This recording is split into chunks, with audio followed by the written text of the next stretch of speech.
При неодамнешниот разговор со претседателката на Основниот суд во Кочани, Сузана Милевска, побаравме нејзино мислење и за долго најавуваните реформи во судството заради поголема ефикасност и подобар квалитет во работењето. Одговарајќи на прашањето, Милевска меѓу другото посочи дека реформи се потребни во постапката за избор на судии. Во делот на законите, мислам дека тоа регуларно и нормално секоја година се усогласуваат законите во државата со европската регулатива. Во делот на екипираноста, мислам дека треба да има реформи, како што спомнав претходно, во делот на начинот на спроведување на постапката за избор на судии и обвинители.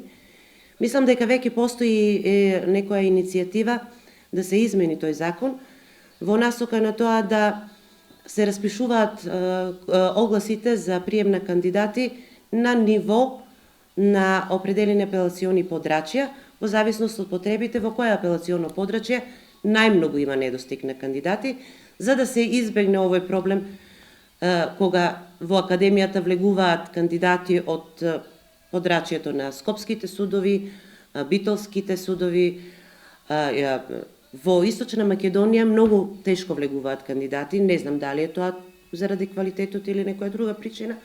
Меѓутоа, мислам дека веќе и таму е согледан тој проблем и дека веќе постои иницијатива да се смени законот во тој дел, па во иднина да се распишуваат огласи на ниво во академијата на ниво на апелациони подрачја, за да можат да конкурираат кандидати од тоа апелационо подрачје, каде што има најмногу недостиг на суди и јавни обвинители. Во другиот дел реформите, мислам дека сите судии се свесни дека можеби треба навистина да се направат некои измени и во начинот на однесувањето и во начинот на работењето. Меѓутоа, јас не гледам дека тука проблемот е кај судиите и обвинителите, барем за нашиот суд можам да тврдам со сигурност дека тука сите судии максимално вложуваат напори да можат предметите да ги работат редовно, ажурно, навремено.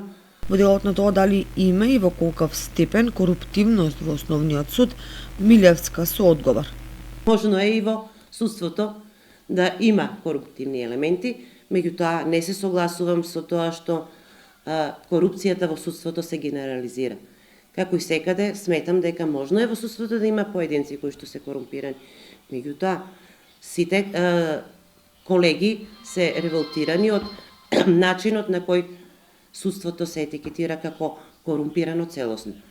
Генерализирањето на коруптивноста таа ја оцени како дестимулативна за работењето на судиите, истакнувајќи дека коментарите во јавноста не се во интерес на подобрување на состојбите, меѓутоа дека кај поединци има појави на противзаконско однесување, не е спорно и на тој план треба да се работи системски.